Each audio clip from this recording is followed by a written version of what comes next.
And now, On site. welcome to part two.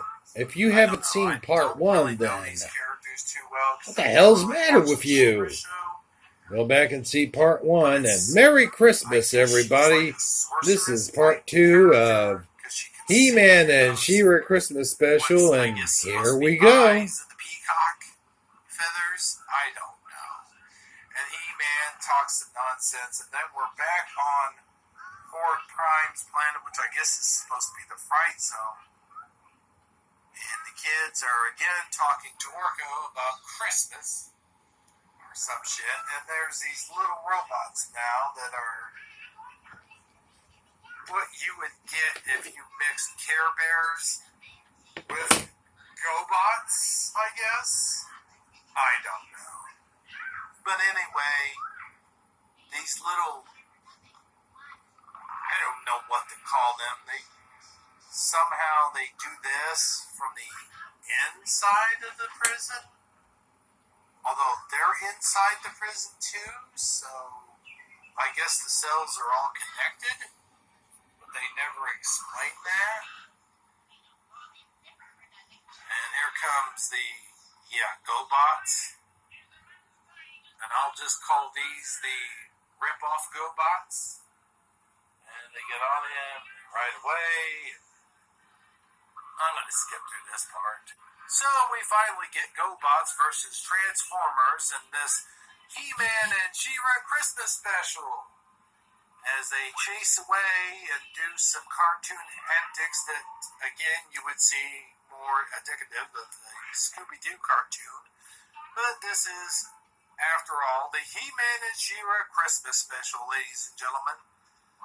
And I can't help to notice with that Transformer-type robot there is basically Hordak with a Transformer body.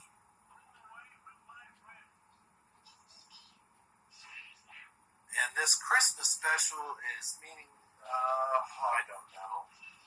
How much longer do we got in this thing? This is kind of cool. He-Man fights these Transformer robots.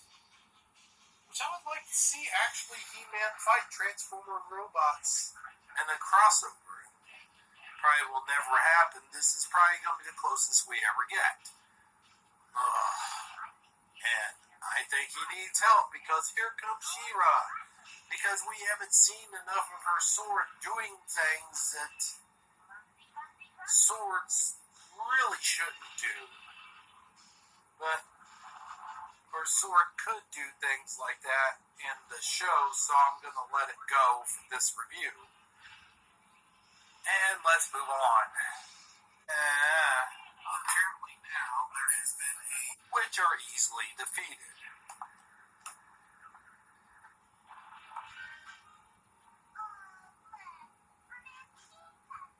And now we get to my favorite part of the He-Man She-Ra Christmas special, in which these, I'll let you watch a little bit. Well, no, we'll talk about it. They get this Machia puppy, which I'm guessing is all robot, since the Machias are robots themselves. But apparently it's warm-blooded, since it does get cold in this upcoming scene where they're out in the cold, which we're going to skip this little part here and get to it right now. I was going to talk about this scene here where Swiftwind gets caught in the thing, but everyone talks about that where he can fly out pretty easily. But I think they meant for it to be like some kind of magical force field surrounding it, so he couldn't exactly fly out. Now, Hordak shoots at Skeletor, and if you notice, Skeletor right there is flying what seems to be a modified battle ram, which is kind of cool. And then a gun comes out and shoots Hordak's ship, which I wish they would have made a toy like this. I would have loved to have it. I also would have loved to have a toy of the Doom Skeletor's collector. That would have been a cool toy. Anyway, so they crash into the mountain somewhere. And here's where they free Swiftwind. This is what everyone complains about. He can easily fly out of there. because he is a flying horse, and I do get that, but I think they're trying to say, like, there's some sort of force field about it. So now we're in the frozen cold here, and I love this scene because it shows Skeletor is not just a one-dimensional character, just the evil guy. Oh, I'm evil all the time, always constantly evil. Now you see the kids shivering there, and rightly so. They should be shivering. However, this Manchi puppy, I guess that's the name of the race. I'll let you listen to some of this Skeletor stuff because it's just pure gold. What's that? It's a season of love and joy and caring.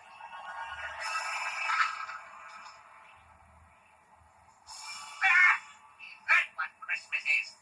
No wonder Aunt Rye wants to get rid of it. A season of love, caring, joy. Yeah, what it is. That's the idea. Well, there's Cards from Hallmark. Yeah. You do before Hallmark comes back. I'm sorry, mister, but we're so cool. Sound of cool. Now, blast it. I'm warm He again. must have the powers of Burlington Coat Factory. Hey, never use that word around me. Now get moving. I'm not kind, I'm not nice, I'm not good, I'm not anything. No. Leave him. But he'll freeze. We have to. I said leave him. You notice I'm just kind of watching the show at this I'm kind of point. with Skeletor in this one. I mean, the thing's supposed to be like a robot. But then again, it is shivering, so maybe it is a dog. Like an actual warm-blooded dog, I guess.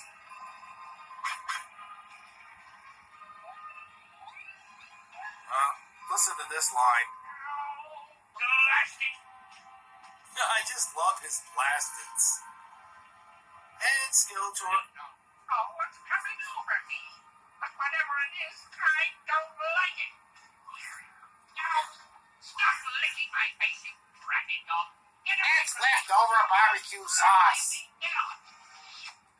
No, So, Bob. Skeletor ends up turning sweet, which is very, very funny because it makes for some hilarious moments, as you saw there with the dog licking him in his face, and the expression, the facial expressions, which is kind of odd because he doesn't have skin, so to make some of those facial expressions, and he doesn't have eyebrows.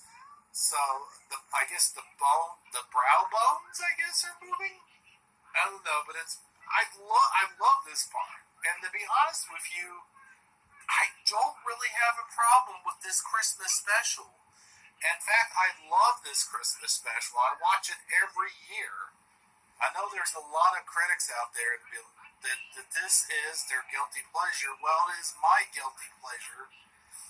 And, of course, the Snow Beast comes out from Empire Strikes Back and attacks Skeletor because, Luke, he didn't get to eat Luke, so.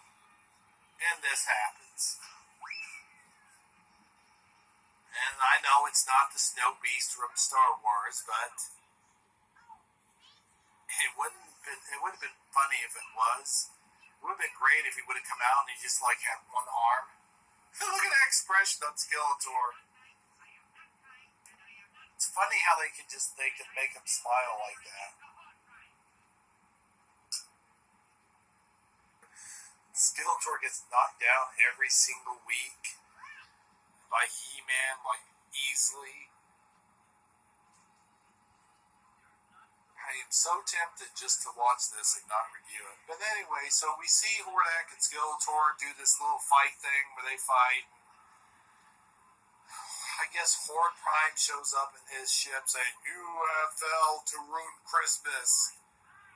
And Orko actually manages not to fuck things up this time. But Masters universe in a few episodes, but it's very rare. And right here you have the Ebenezer Scrooge effect. But his, I think, only lasted through this Christmas. And it's funny how we don't see any other Christmases on Eternia. Like, Queen Marlena is from Earth. You would have thought she would have adapted Christmas into their culture before now. And at the, like I said at the beginning there, they were celebrating Adam and Shira's, or Adam and Adora's birthdays. They weren't celebrating Christmas. But yet the Queen, who she misses Christmas and talks about Christmas, and it's just odd to me that they never until now thought about celebrating Christmas. So then, of course, we get another display of He-Man's abilities. His kids thank Skeletor for saving their lives. That's right, He-Man. Skeletor could save the day too,